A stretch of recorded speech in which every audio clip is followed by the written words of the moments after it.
अस्सलाम वालेकुम रहमतुल्लाहि व बरकातुहू। बिस्मिल्लाहिर्रहमानिर्रहीम। आज हम स्टडी करेंगे patterns of organisation. Patterns of organisations में आ जाता है हमारे पास सबसे पहले सिमेट्री।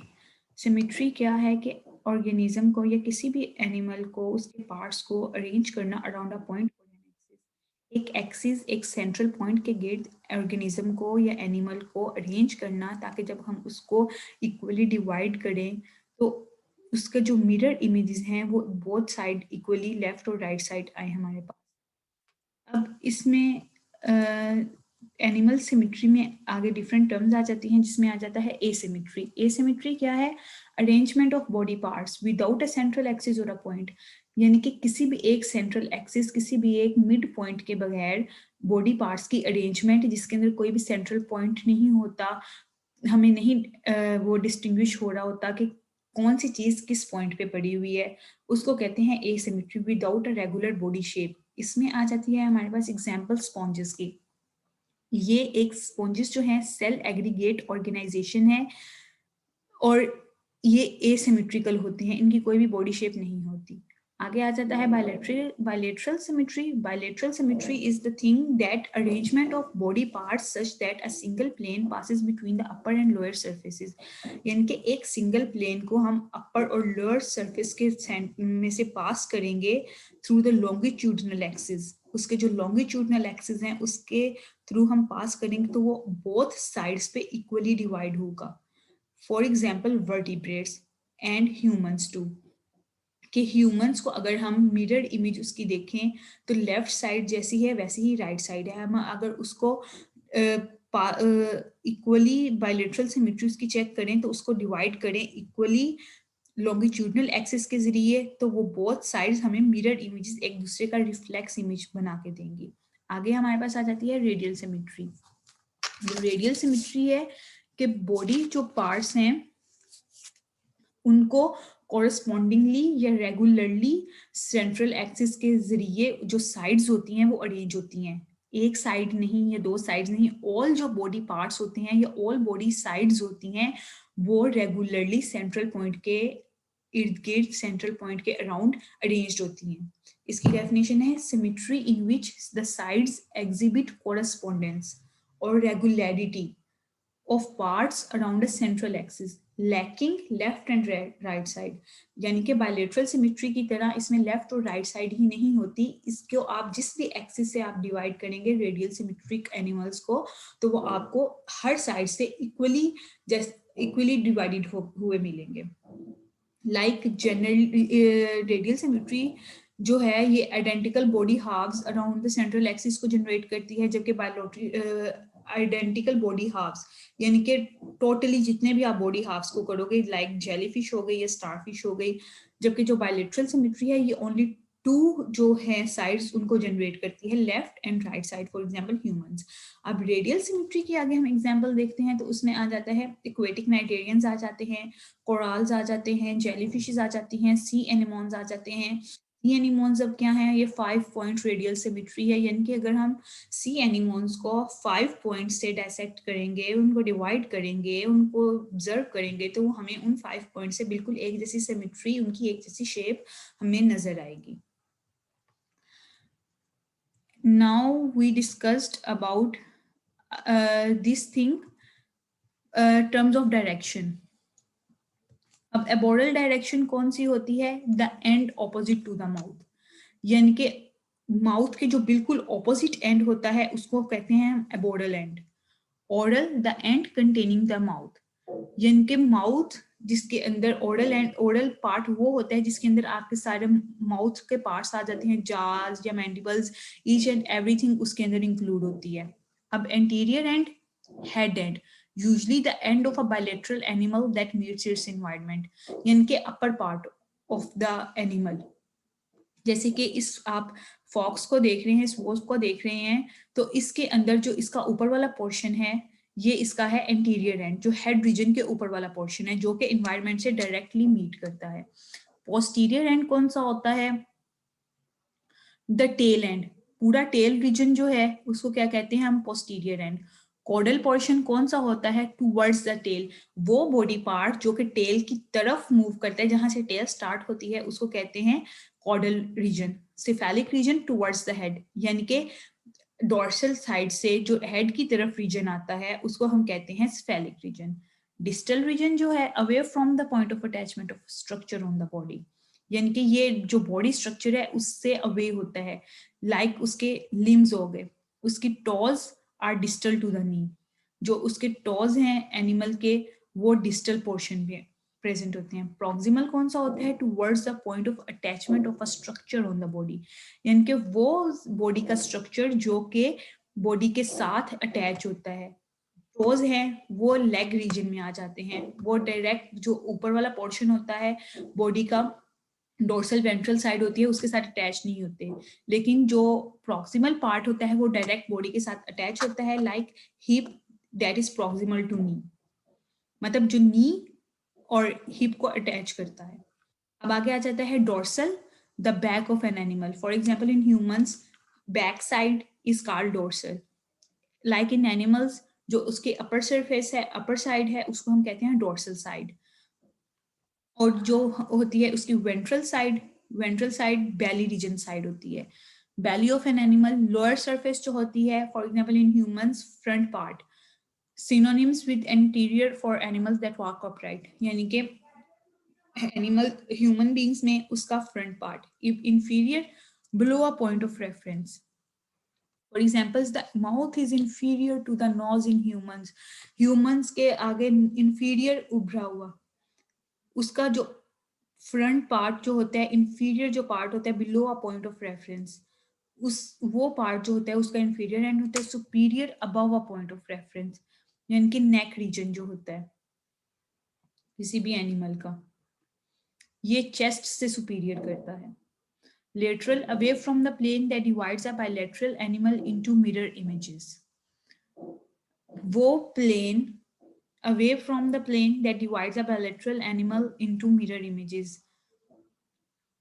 उस प्लेन से, लॉन्गिट्यूडनल प्लेन से बायलेटरल सिमेट्री में ये लेटरल पॉइंट अवे होता है लॉन्गिट्यूडनल एक्सिस से, यानी कि उस पॉइंट से जहां से बायलेटरल एनिमल को डिवाइड करें हम तो दो मिरर इमेजेस आती हैं, उस प्लेन से ये हट के होता है, उसको कहते हैं lateral.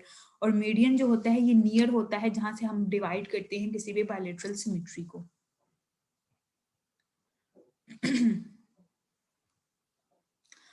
Now we discussed other patterns of organization. As we all know, अब पहले हम डिस्कस कर लें सिफिलाइजेशन। सिफिलाइजेशन में आ जाता है the developments result in the formation of distinct head and are called cephalization, यानी कि हेड की आगे जो फॉर्मेशन होती है, हेड के अगला पार्ट जो होता है उसको कहते हैं सिफिलाइजेशन, जिसके आगे से हेड स्टार्ट होता है। ये एनिमल के जो एंटीरियर हैंड है उसके ऊपर प्रेजेंट होता है।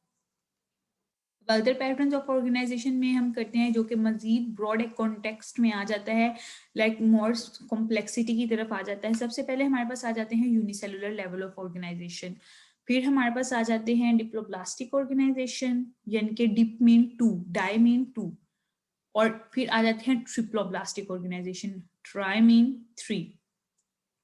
यूनिसेलुलर लेवल ऑफ ऑर्गेनाइजेशन की अगर हम बात करें तो organisms whose bodies consist of single cells or cellular aggregates displays the unicellular level of organization, यानी कि वो ऑर्गेनिजम्स जो कि एक सिंगल सेल से बने होते हैं, they are eukaryotes but they consist of only single cell organisms. They form cellular aggregates, they form colonies, single cells form colonies, so they show the colonial form. अब unicellular body plans जो होते हैं इनके अंदर protista के characteristics आ जाते हैं। Protista के करेक्टरिस्टिक्स में अब जो है साइटोप्लाज्म, यूनिसेलुलर है तो यूनिसेलुलर में साइटोप्लाज्म का रोल होगा। यूनिसेलुलर साइटोप्लाज्म का क्या रोल है कि वो क्या करता है, ऑल जो बॉडी फंक्शंस होते हैं, लिविंग फंक्शंस होते हैं, उनको क्या करता है, confines of a single plasma membrane, एक सिंगल प्लाज्मा मेम्ब्रेन के अंदर उनको कैरी आउट करता है, उनके प्रोसेसेस, उनके फंक्शंस जो होते हैं उनको रन आउट करता है। जैसे कि साइंटिस्ट ने कहा कि यूनिसेलुलर ऑर्गेनाइजेशन सिंगल सेल है, बट द थिंग इज कि this is not a simple organisation. Multicellularity में different functions, form and functions, everything आ जाती है। जो सिंगल सेल ऑर्गेनिजम्स हैं, although they are single cell organisms, but they also feed, they locomote, they reproduce, they do each and every kind of perform each and every kind of system।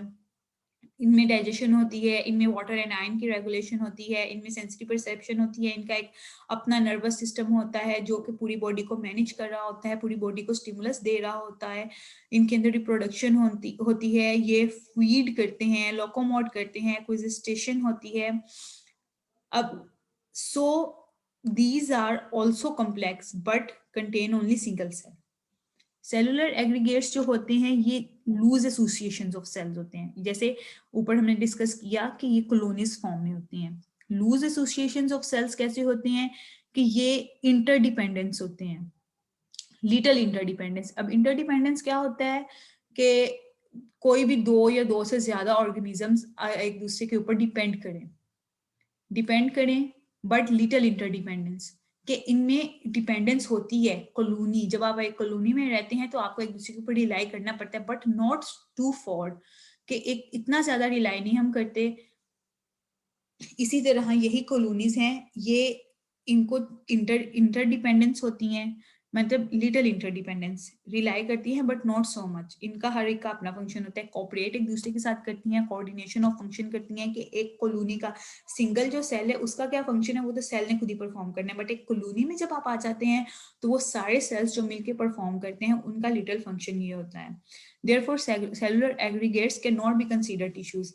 Like cells मिलते हैं तो cell से tissues बनते हैं, ये concept यहाँ पे नहीं आता। सेल्स कॉलोनी बनाते हैं, अपने एक दूसरे के साथ लिटिल इंटरडिपेंडेंस में आते हैं। जो टिश्यूज बनते हैं वो सेल्स एक दूसरे के साथ हाईली कनेक्टेड होते हैं, फिर ही टिश्यूज बनाते हैं। अब in spite of the absence of interdependence, यानी कि इंटरडिपेंडेंस के अलावा, क्योंकि लिटिल इंटरडिपेंडेंस है, these organisms show division of labour. Some cells may be specialized for reproduction, nutrition और structural functions, यानी कि इनमें डिवीजन ऑफ लेबर आ जाती है। हर सेल को कॉलोनी के अंदर, एक कॉलोनी को मेंटेन करने के लिए जो सेल्स होते हैं वो एक दूसरे को डिफरेंट फंक्शंस उन्होंने अपने मेंटेन किए होते हैं। कुछ सेल्स का काम होता है रिप्रोडक्शन का, कुछ का न्यूट्रिशन का, कुछ का फूड लेना, कुछ का उसके जो कॉलोनी का स्ट्रक्चर है, उसके इंटरनल स्ट्रक्चर है या आउटर स्ट्रक्चर है, उसको मेंटेन करना। ये है यूनिसेलुलर लेवल ऑफ ऑर्गेनाइजेशन, जिसमें साइटोप्लाज्मा का रोल सबसे ज्यादा है, क्योंकि साइटोप्लाज्मा के अंदर ये सारा वर्किंग हो रही होती है। अब आगे आ जाता है हमारे पास diploblastic organisation. Cells are organised into tissues in most animal phyla. Diploblastic organisation is the simplest tissue level organisation. Like जैसे हमने पहले डिस्कस किया, सेल्स आपस में एक दूसरे के साथ अटैच होते हैं, कॉलोनी फॉर्म करते हैं, but they are not considered as tissues. Diploblastic organisation जो होती है, इसमें जो ऑर्गेनिजम्स होते हैं वो सेल्स अपने आप को ऑर्गेनाइज्ड, अपने फंक्शन को, सेल्स इनर फंक्शन को इस तरह से ऑर्गेनाइज करते हैं कि वो टिश्यू लेवल के फॉर्म में आते हैं। अब diploblastic mean two level of organisation, और ये यूनिसेलुलर के फौरन बाद आ रही है, यानी कि यहाँ पे टिश्यूज जनरेट हुए हैं, तो ये सिंपलेस्ट लेवल ऑफ ऑर्गेनाइजेशन है, simplest tissue level of organisation है। अब जो बॉडी पार्ट्स होते हैं, डिप्लो मीन टू, तो टू जर्म लेयर्स यानी कि टू एम्ब्रियोनिक लेयर्स होंगी जो कि आगे फर्दर डेवलपमेंट करेंगी, फर्दर सेल्स जनरेट करेंगी। अब टू लेयर्स कौन सी हैं? एक अपर लेयर होती है, एक इनर लेयर होती है, एक मिड लेयर होती है। बट सबसे पहले अपर लेयर बनती है, फिर इनर लेयर बनती है। मिड लेयर जो होती है उसका फंक्शन जो होता है वो अपर और इनर के साथ मिलके अटैचमेंट में आता है, लेकिन ये simplest tissue level of organisation थी, तो इस वजह से इसके अंदर टू लेयर्स बनी, एंडोडर्म एंड एक्टोडर्म। एंडोडर्म कौन सी है? इनर लेयर, और एक्टोडर्म कौन सी है? Outer layer, like outer embryonic layer. अब एक्टोडर्म जो है वो क्या परफॉर्म करती है? वो आउटर लेयर को बनाती है। वो क्या करती है? एपिडर्मिस को प्रोमोट करती है, एपिडर्मिस क्या है, outer layer of body wall है, जो स्किन की आउटर लेयर होती है वो एपिडर्मिस है, उसको प्रोमोट करेगी, उसकी फंक्शंस को रेगुलेट करेगी एक्टोडर्म। एंडोडर्म जो है वो with in, endo mean with in the body, जो भी बॉडी के अंदर फंक्शंस होने हैं, जो भी बॉडी के अंदर चीजें प्रोड्यूस होनी है, डेवलपमेंट होनी है, उनको कौन प्रोमोट करेगा, एंडोडर्म। वो उनको स्टिमुलस देती है कि वो आगे से सेल्स न्यू जनरेट हों या आगे से कैविटीज बने, बॉडी शेप्स बने, ऑर्गन्स बने, जैसे उसके अंदर ऑर्गन्स की शेप्स बने। अब इसमें मेसोडर्म नहीं है, इसमें एंडो और एक्टोडर्म है। अब जो एंडोडर्म है, एक्टोडर्म का तो काम आउटर पे हो गया, give rise to the epidermis, मतलब outer layer of the body wall. Endoderm जो है ये give rise to the gastrodermis.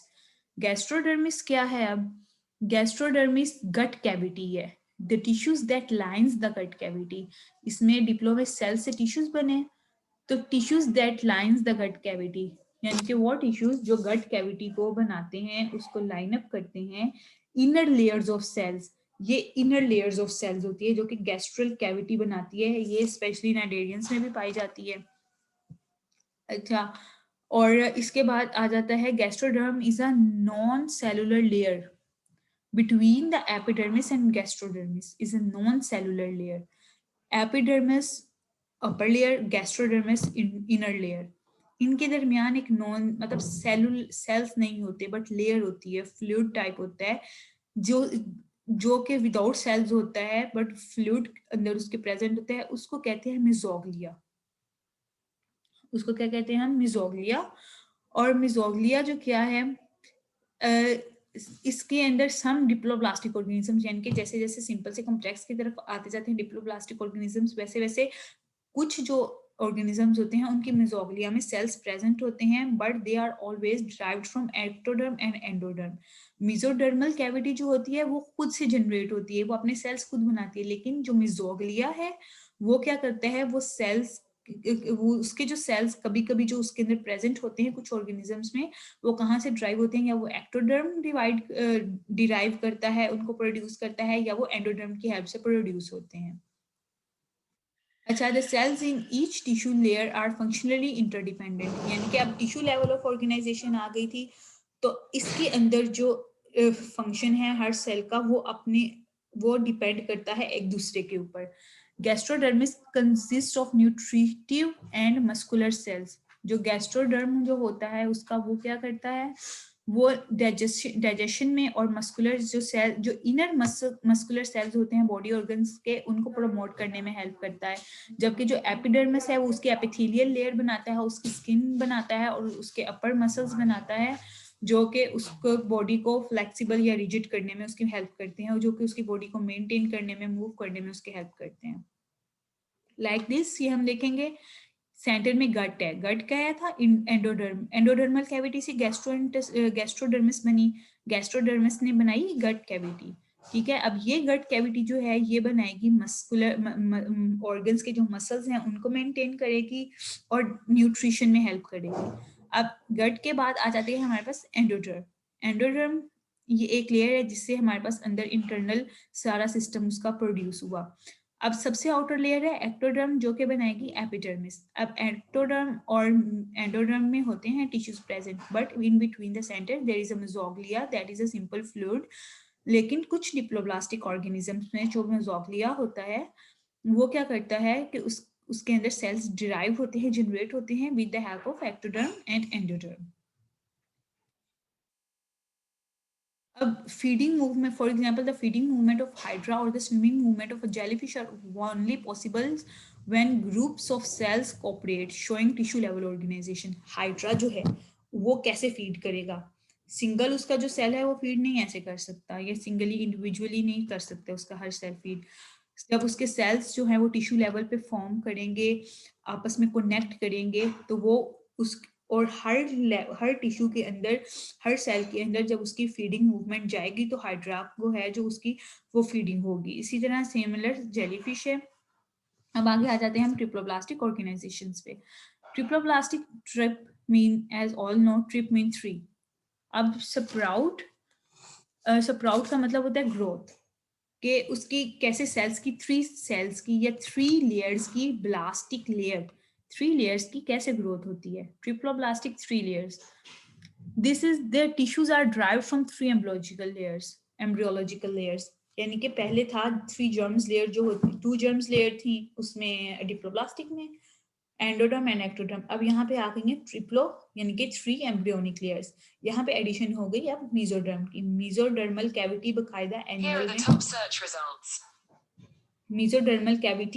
बकायदा एनिमल में प्रोड्यूस होती है. अब ये जो थर्ड एम्ब्रियोलॉजिकल लेयर है यानी कि मीजोडर्म है. Meso means in between, in the middle, in the centre. तो ये सैंडविच्ड लाइक पैक होती है एंडोडर्म में और मीजोडर्म में, एक सैंडविच फॉर्म में. अब ये जो है ये मीजोडर्म क्या करती है, ये कॉन्ट्रैक्टाइलेशन में यानी कि कॉन्ट्रैक्ट मसल्स को कॉन्ट्रैक्ट रिलैक्स करने में हेल्प करती है, बॉडी को सपोर्ट करने में हेल्प करती है. एंडो और एक्टोडर्म जो हैं उनको सपोर्ट करती है, उनके मूवमेंट में सपोर्ट करती है, उनको मिक्स होने से रोकती है. उसके अलावा ब्लड फ्लो में ये हेल्प करती है, जो ब्लड फ्लो की जो मूवमेंट है उसके अंदर ये अपना रोल प्ले करती है.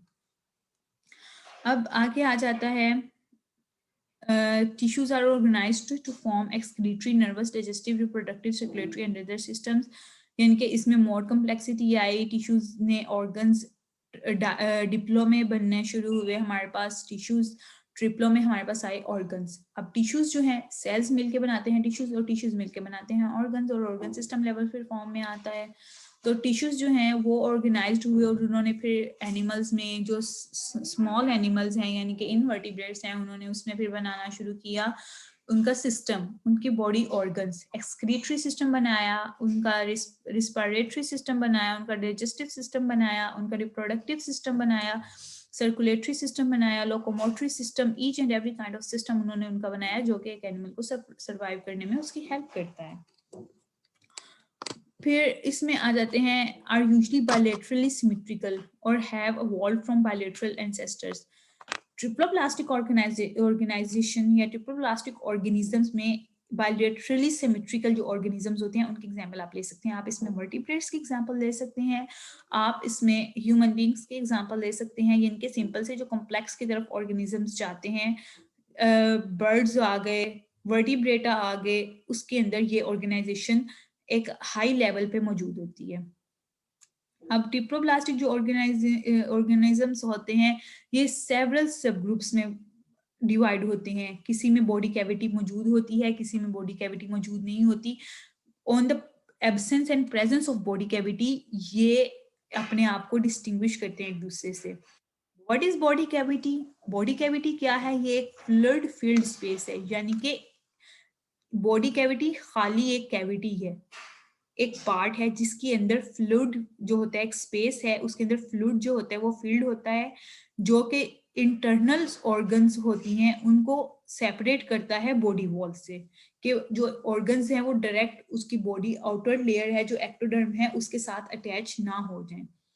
बॉडी या कैविटीज के जो एडवांटेजेस हैं वो क्यों है, ये क्यों इतनी इंपॉर्टेंट है, क्योंकि ऑर्गन डेवलपमेंट में ये जगह प्रोवाइड करती हैं. इनके बॉडी कैविटी होगी, ऑर्गन्स जो हैं बॉडी कैविटी के अंदर रहेंगी. अगर ऑर्गन्स किसी भी एक ऑर्गन है उसमें डेवलपमेंट होनी है तो बॉडी कैविटी इतनी मौजूद होती है क्योंकि बॉडी कैविटी उस जो ऑर्गन है उसको बॉडी वॉल के साथ अटैच नहीं होने देती. इस वजह से जो डेवलपमेंट होती है अंदर से कोई बॉडी ऑर्गन जो होते हैं वो उसका अपने साइज में इंक्रीज भी करना होता है तो जो बॉडी कैविटी होती है वो उसको बॉडी वॉल से अटैच होने में रोकती है.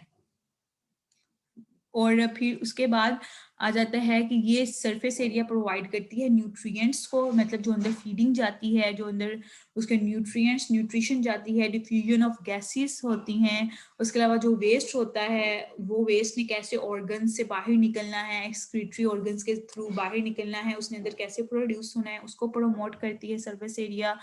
उसके अलावा एरिया ऑफ स्टोरेज यानी कि जो उनका न्यूट्रिशन होती है, जो उनकी फीड होती है उसको अंदर स्टोर करने में हेल्प करती है, उसके लिए एरिया प्रोवाइड करती है. अब often act as hydrostatic skeleton. अब हाइड्रोस्टैटिक स्केलेटन क्या है कि formed by the fluid field compartment within the body known as coelom. ये फ्लूइड फील्ड एक कंपार्टमेंट होता है बॉडी का, कुछ जो स्केलेटन होते हैं उनके अंदर ये मौजूद होता है, जैसे कि जेलीफिश हो गई, उसका हाइड्रोस्टैटिक स्केलेटन होता है। ये रेजिस्ट करता है एक्सटर्नल कंप्रेशन को, कि एक्सटर्नली कोई भी डिफिकल्टी आ रही है उसको अंदर के एनवायरनमेंट से रेजिस्ट करेगा, उसको बचाएगा, हार्म देने से उसको बचाएगा।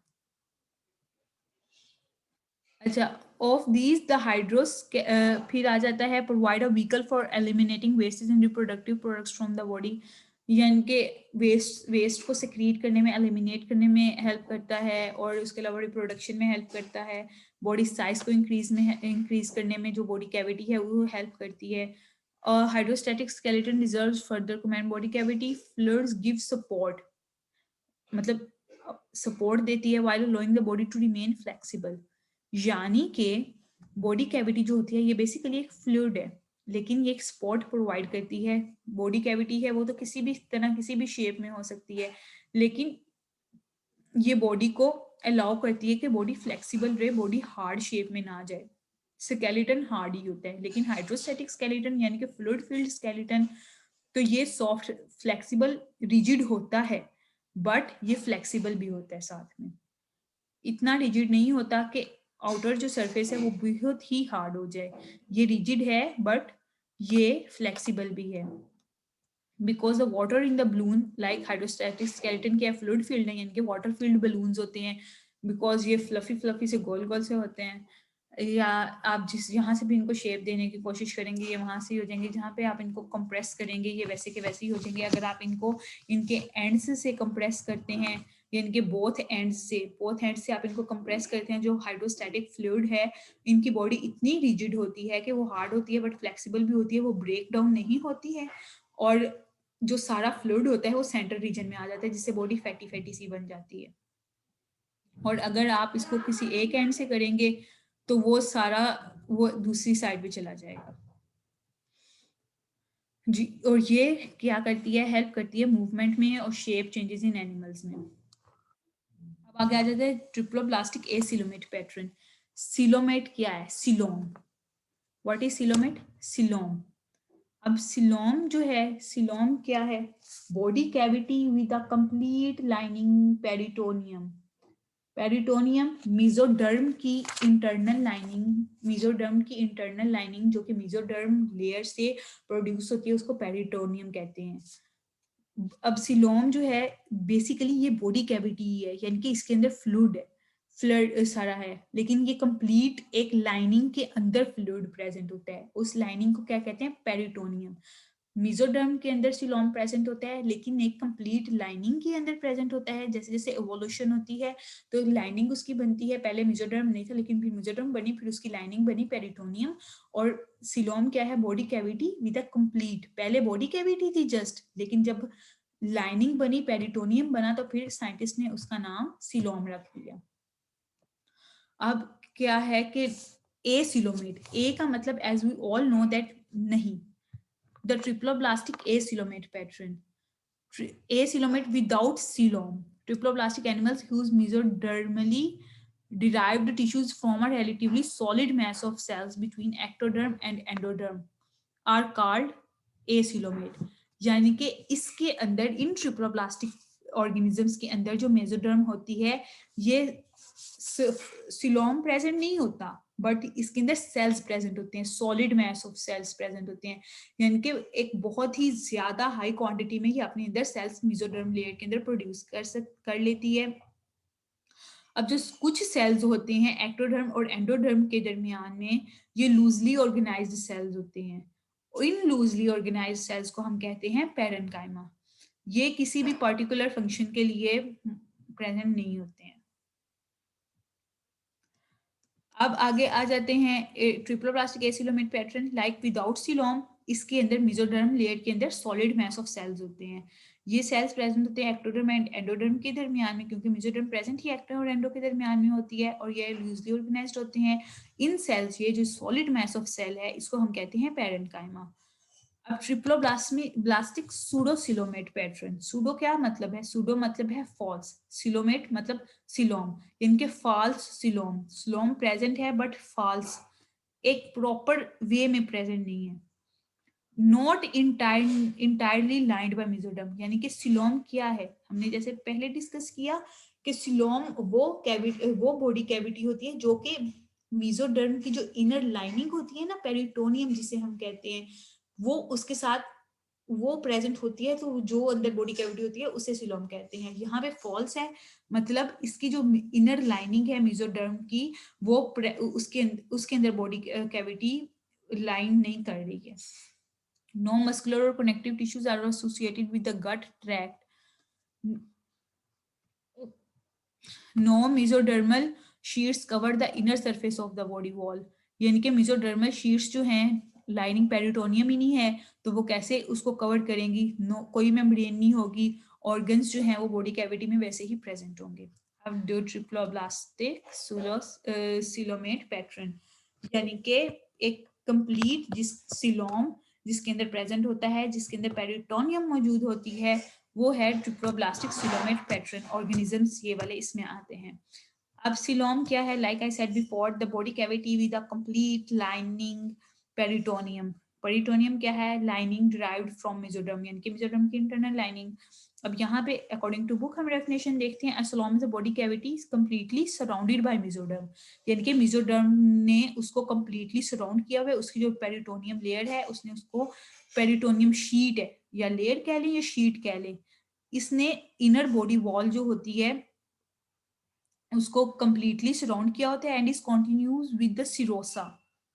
अब सिरोसा क्या है? ये सिरोसा स्मूथ टिश्यूज हैं।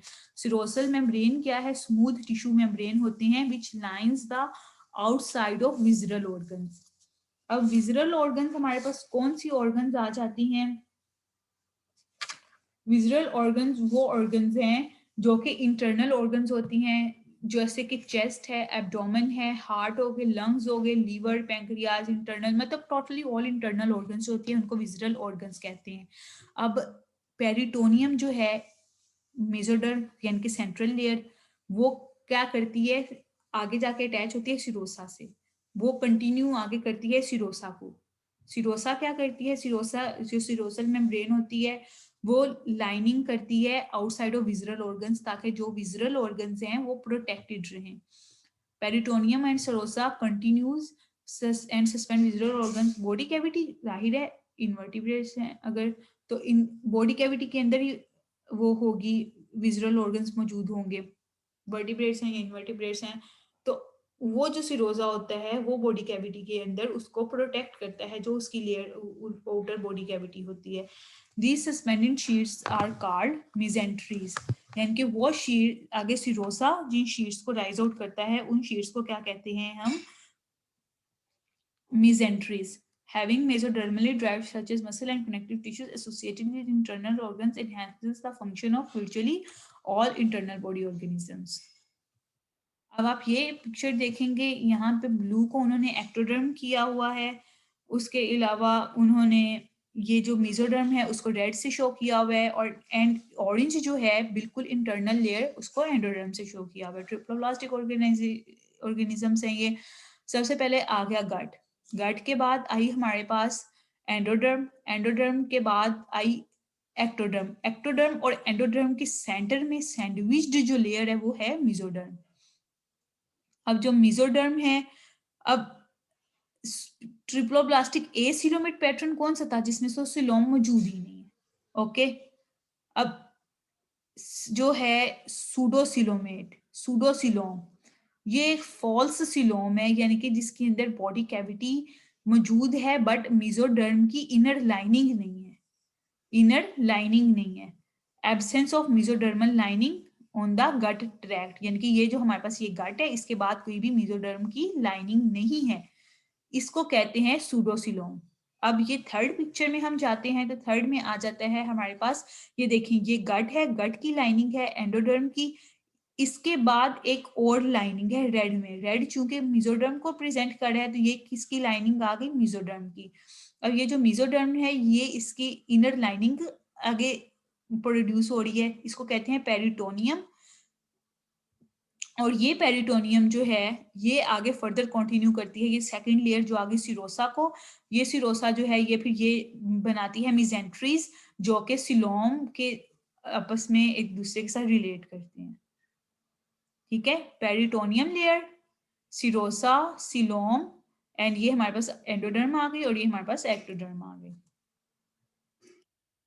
अब फर्दर हमारा टॉपिक जो है हम कंटिन्यू करेंगे, वो हम करेंगे आप जब सबको जैसे कि समझ आ गई, यूनिसेलुलर लेवल ऑफ ऑर्गेनाइजेशन है, डिप्लोप्लास्टिक लेवल ऑफ ऑर्गेनाइजेशन है, ट्रिप्लोप्लास्टिक लेवल ऑफ ऑर्गेनाइजेशन है, उसमें हमने सिलोम पढ़ा, उसमें हमने सूडोसिलोमेट पढ़ा, आइसोलोमेट पढ़ा, सिमेट्रीज पढ़ी, पैटर्न्स ऑफ ऑर्गेनाइजेशन पढ़े। अब इन्हीं पैटर्न्स ऑफ ऑर्गेनाइजेशन को लेके हम फर्दर कंटिन्यू करेंगे हमारे एनिमल किंगडम्स की तरफ, यानी कि एनिमल लाइक प्रोटिस्ट। अब एनिमल लाइक प्रोटिस्ट जो हैं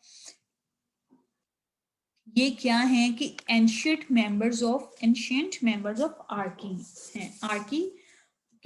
आर्की जो फैमिली है उससे बिलोंग करते हैं। अब जो आर्की हैं वो क्या है, सिंगल सेल्ड माइक्रो ऑर्गेनिजम्स होते हैं। ये भी सिंगल सेल्ड माइक्रो ऑर्गेनिज्म हैं, जैसे कि हमने पढ़ा protist, unicellular level of organization में प्रोटिस्ट आ जाते हैं। हम अब पढ़ेंगे यूनिसेलुलर लेवल ऑफ ऑर्गेनाइजेशन, डिप्लो पे भी हम बाद में जाएंगे। सो प्रोटिस्ट पढ़े हैं तो इसका मतलब हम क्या करेंगे, unicellular level of organization. Ancient member of earth were the first living organism on this planet, यानी कि अकॉर्डिंग टू साइंटिस्ट जाहिर है सबसे पहले क्या बना, सिंगल सेल। और आर्की आर्की क्या है, ये सिंगल सेल ऑर्गेनिजम्स हैं। अकॉर्डिंग टू द साइंटिस्ट इस प्लेनेट पे जो चीज सबसे पहले बनी वो थे Archie.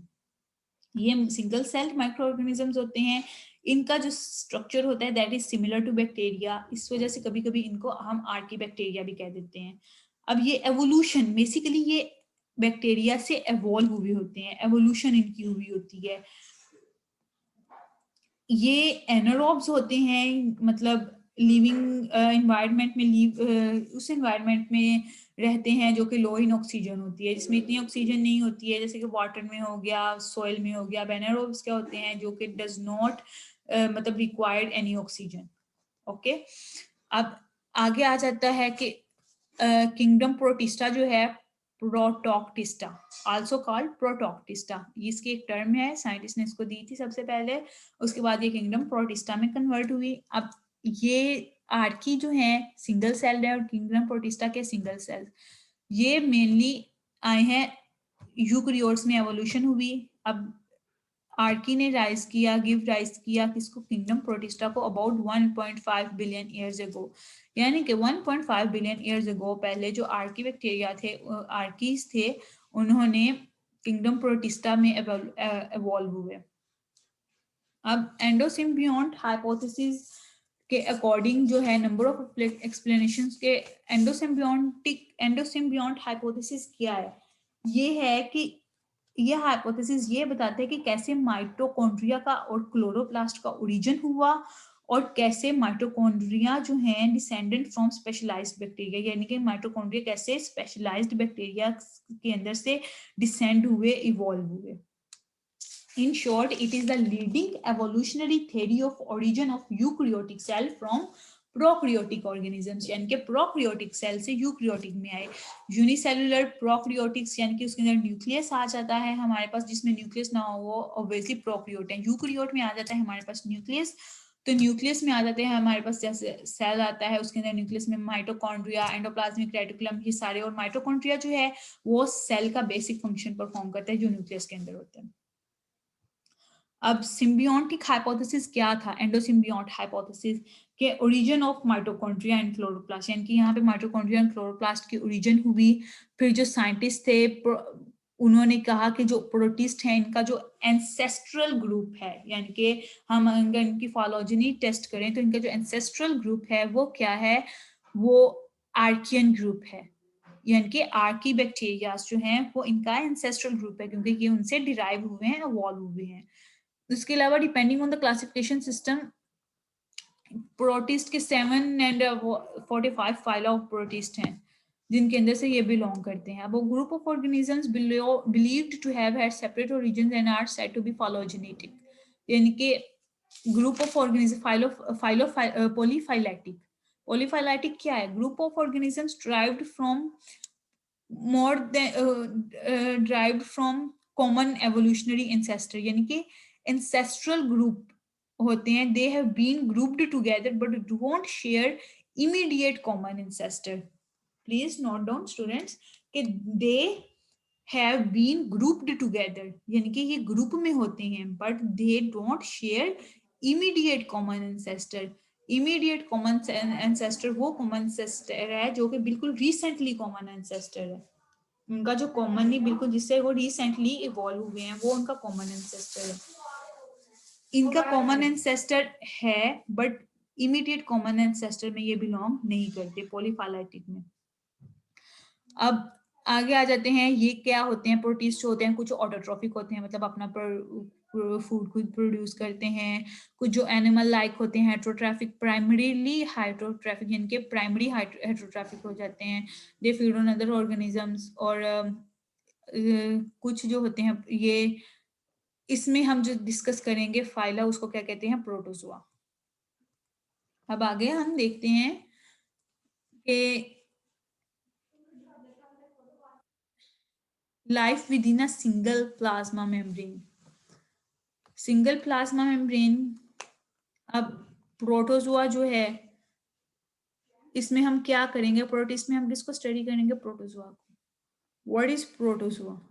Protozoa is the first animal displaying unicellular organization, यानी कि पहले हमने तो यूनिसेलुलर ऑर्गेनाइजेशन जिस पढ़ी कि उसमें क्या होता है क्या नहीं होता, लेकिन उस यूनिसेलुलर ऑर्गेनाइजेशन को जिसने सबसे पहले हमारे सामने, मतलब जिसके जरिए हमने इंट्रोड्यूस की है यूनिसेलुलर ऑर्गेनाइजेशन, वो कौन सा ऑर्गेनिज्म है, प्रोटोजोआ।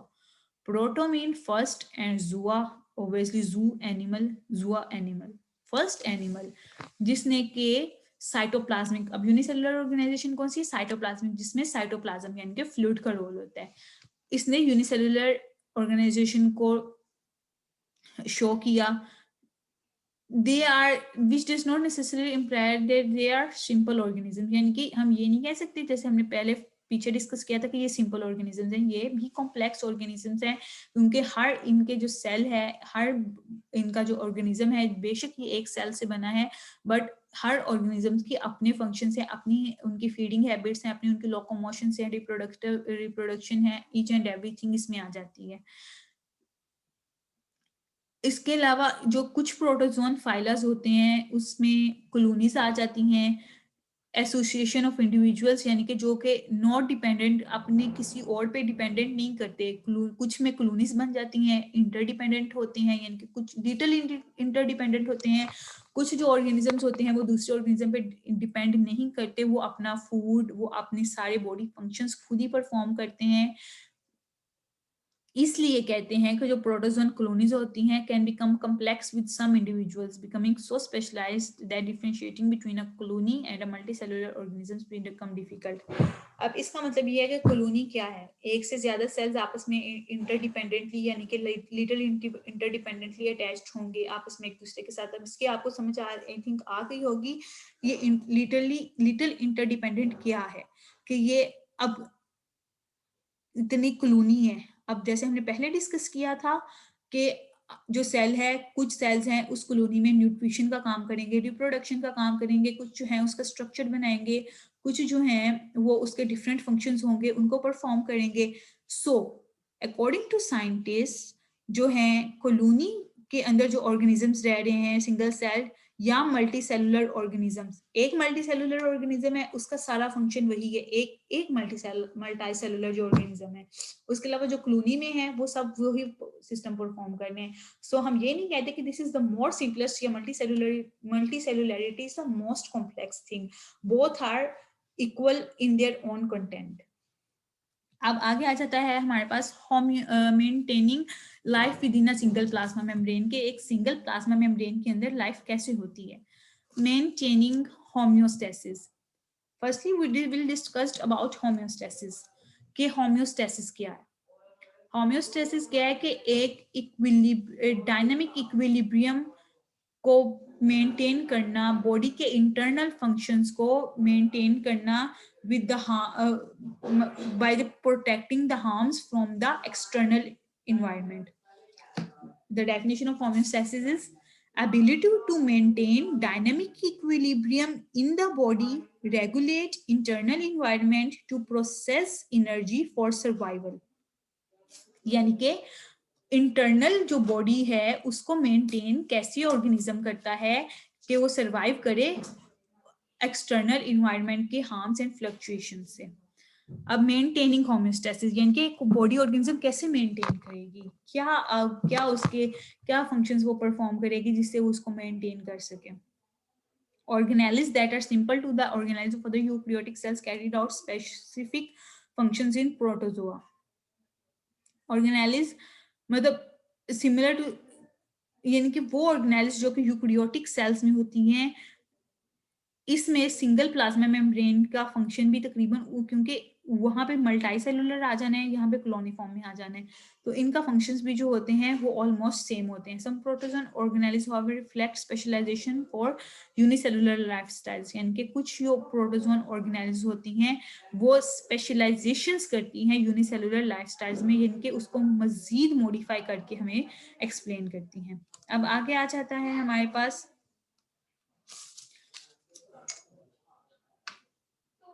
हमारे पास आगे आ जाती हैं माइक्रोट्यूब्यूल्स, यानी कि रेगुलर अरेंजमेंट ऑफ माइक्रोट्यूब्यूल्स.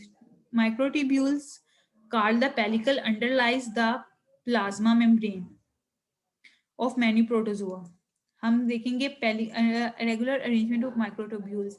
किसी भी ऑर्गेनिज्म की जो आउटर लाइनिंग होती है, यानी कि इनर आउटर लाइनिंग, यानी कि एंड पोर्शन पे इनर आउटर लाइनिंग की जो इनर टाइप अंदर इनर इन वर्ड्स होती है वो ट्यूब्यूल्स फॉर्म हो रही होती हैं, जो कि ऑर्गेनिज्म जो है उसकी बॉडी को एक शेप देती हैं. वो माइक्रो ट्यूब्यूल्स मिलके क्या बनाती हैं, माइक्रो ट्यूब्यूल्स, जिसको कहते हैं पेडिकल. अब है the pedicle is rigid enough to maintain the shape. वही ना कि वो माइक्रोट्यूब्यूल्स क्या कहती हैं, माइक्रोट्यूब्यूल्स कलेक्टिवली एक लेयर बनाती हैं, उसको क्या कहते हैं हम लोग, पेलिकल. ये इतना रिजिड होता है कि शेप को मेंटेन करे, मतलब रिजिड मतलब इनफ हार्ड, ठीक है, वो ब्रेक डाउन ना हो बॉडी वाल की, लेकिन ये फ्लेक्सिबल भी होता है कि जहां पे भी ऑर्गेनिज्म ने मूवमेंट करनी है वहां पे वो इजीली मूव कर सके, बट अब बॉडी ब्रेक डाउन ना हो. The cytoplasm of protozoan is different into two regions. अब जो साइटोप्लाज्म है वो भी टू डिफरेंट रीजन्स में आगे अपने आप को डिवाइड करता है. साइटोम मीन्स साइटोप्लाज्म, सेल के अंदर जो फ्लूइड होता है. अब एक्टोप्लाज्म और एंडोप्लाज्म. एक्टोप्लाज्म क्या है, outside formation, outside the plasma, और जो एंडोप्लाज्म है वो विद इन, ठीक है. अब जो एक्टोप्लाज्म है it is relatively clear and thin, यानी कि वो आउटर हमें नजर आ रहा होता है, वो क्लियर होता है विदाउट एनी डिफिकल्टी, वो पता लगता है कि उसका एक्टोप्लाज्म है. बट एंडोप्लाज्म जो होता है ग्रैन्युलर एंड मोर फ्लूइड, क्योंकि एंडोप्लाज्म जो होता है इसने बनाने होते हैं ऑर्गन्स, इसने गेट कैविटीज बनानी होती हैं, ये उनको प्रमोट करता है ऑर्गन्स को. ये ग्रैन्यूल्स होते हैं, इसमें granules tiny tiny balls type होते हैं, और इसके अंदर फ्लूइड होता है, यानी कि बॉडी कैविटी प्रेजेंट होती है. The conversion of cytoplasm between these two states is important in one kind of protozoan locomotion. यानी कि इन जो दो लेयर्स हैं, जो एक्टोप्लाज्म है एंडोप्लाज्म है, इनका जो ये क्या करती हैं, ये लोकोमोशन में प्रोटोजोआ की हेल्प करती हैं, बहुत इंपॉर्टेंट रोल प्ले करती हैं. क्योंकि एक देखें, एक एनिमल जो है उसने मूव करना है, यूनिसेलुलर एनिमल है, अब उसके लेग्स तो है नहीं को जो वॉकिंग करना शुरू कर दिए, किसी तरह से भी वो भागना शुरू कर दे, वो क्या करेगा, वो अपनी क्रॉल करेगा, जैसे भी वो ऑर्गेनिज्म अपने आप को लोकोमोट करेगा. वो जो एक्टोप्लाज्म है वो बाहर वाली जो बॉडी शेप है उसको डिस्ट्रॉय नहीं होने देगा. एंडोप्लाज्म जो है मूवमेंट के साथ वो इंटरनल बॉडी ऑर्गन्स को अपनी जगह से हिलने नहीं देगा. अच्छा, जैसे आ गया मोस्ट मेरीन प्रोटोजोआज, ये हैं सोल्यूट कंसंट्रेशंस इनकी होती हैं, have solute concentration similar to that of their environment. यानी कि मेरीन प्रोटोजोआ जो होते हैं, इनके अंदर जो सोल्यूट क्या है, अब सोल्यूट कंसंट्रेशन क्या है कि जो पार्टिकल्स होते हैं डिसॉल्व इन द सोल्यूशन, मतलब पार्टिकल जो होते हैं वो ऑर्गेनिजम्स के अंदर डिसॉल्व होते हैं, इनके अंदर सोल्यूट कंसंट्रेशन होती हैं एज इन्वायरमेंट के सिमिलर, ताकि ये अपने आप को लोकोमोट कर सकें। फ्रेश वाटर प्रोटोजोआ ये जो होते हैं ये रेगुलेट करते हैं वाटर को और सोल्यूट कंसंट्रेशंस को अपने साइटोप्लाज्म के अंदर। वाटर क्या करता है, एंटर करता है फ्रेश वाटर प्रोटोजोआ में ऑस्मोसिस के जरिए। ऑस्मोसिस के अंदर मतलब जो होती है कि एक higher movement of solute through semi-permeable membrane into solution of higher solute concentration, इनके लो से हाई की तरफ जो आना होता है। उसके बाद because of higher solute concentration in the protozoa, अब आगे आ जाते हैं हमारे पास कॉन्ट्रेक्टाइल वैक्यूल्स। कॉन्ट्रेक्टाइल वैक्यूल्स होते हैं ये एक्सेस वाटर को रिमूव करते हैं बॉडी के अंदर। ये स्पेशल टाइप्स ऑफ वैक्यूल्स होते हैं ये जो रेगुलेट करते हैं। अब जाहिर है मेरीन है, मेरीन प्रोटोजोआ है, उसने अपनी वाटर को अपनी बॉडी के अंदर मेंटेन करना है।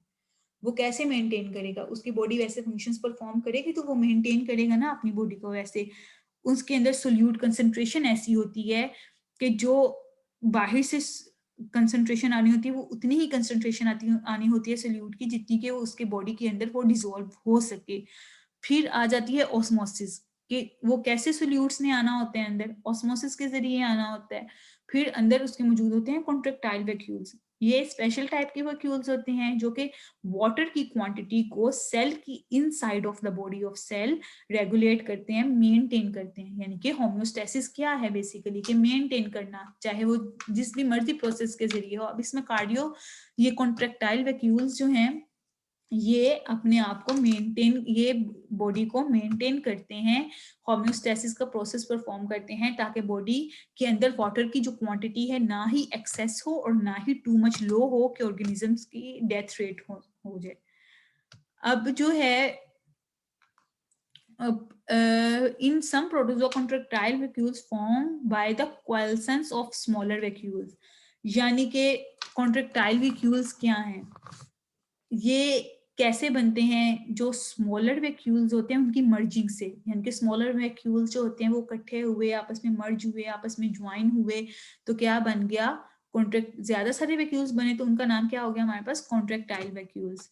ये कॉन्ट्रेक्टाइल ये परमानेंट ऑर्गेनाइज होती हैं किसी भी बॉडी के अंदर, परमानेंट, ये खत्म हो जाना या बाद में दोबारा रीजनरेशन हो जाना, ये वैसी ऑर्गेनाइज नहीं होती। ये ऑर्गेनाइज जो होती हैं ये परमानेंट ऑर्गेनाइज होते हैं जिन्होंने एवरी टाइम बॉडी को उसके फंक्शन के मुताबिक मेंटेन करना होता है। अब that collect tubules radiating into the cytoplasm field. Contracting microfilaments have been implicated in the emptying। अब जो कॉन्ट्रेक्टाइल वैक्यूल्स हैं इनके अंदर माइक्रो फिलामेंट्स होते हैं। फिलामेंट्स क्या करते हैं कि ये वाटर को अब्जॉर्ब करते हैं, उसके अलावा आगे लेके जाके इनका फंक्शन परफॉर्म करते हैं। अब जो मोस्ट प्रोडक्ट्स जो होते हैं absorb dissolved nutrients by active transport or ingest whole or particular food through endocytosis। Most protozoa जो होते हैं ये एब्जॉर्ब करते हैं न्यूट्रिएंट्स को बाय एक्टिव ट्रांसपोर्ट। जैसे एक्टिव ट्रांसपोर्ट हो जाती है, पैसिव ट्रांसपोर्ट हो जाती है, या फिर पूरा जो फूड है या ऑर्गेनिज्म है या जो भी इनका फूड है उसको इंगल्फ करते हैं, इंजेस्ट करते हैं थ्रू एंडोसाइटोसिस। यानी कि सेल इंटरनली उसको इंगल्फ करता है। अब सम कुछ जो प्रोटोजोआ होते हैं वो क्या करते हैं कि फूड को इंजेस्ट करते हैं through analogous to a mouth. यानी कि एनल रीजन से माउथ की तरफ फूड को इंजेस्ट करते हैं, जिसको कहते हैं साइटोफेरिंग्स। फेरिंग्स के जरिए, साइटो मतलब सेल, सेल की जो फेरिंग्स होती है उसके जरिए ये फूड को इंगल्फ करते हैं। Digestion and transport of food occurs in food vacuoles. यानी कि digestion and transport of food occurs in food vacuoles.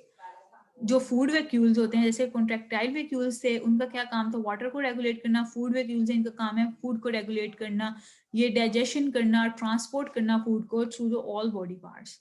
They form at that form during endocytosis. यानी कि एंडोसाइटोसिस के फंक्शन के दौरान ये प्रोड्यूस होते हैं। इंजाइम्स होते हैं इनकी डिफरेंट गट के इंजाइम्स हैं, उनके एब्डोमिनल रीजन के जो एंजाइम्स हैं, गैस्ट्रिक जूसेस वगैरह हैं, ये क्या करते हैं, एसिडिटी होती है, मेडिएट डाइजेशन करते हैं, ये इनके डाइजेशन में हेल्प करते हैं. Food vacuoles fuse with enzyme containing lysosomes and circulate through the cytoplasm, distributing the product of digestion.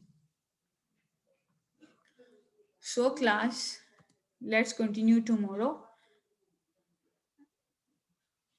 From here, Allah Hafiz.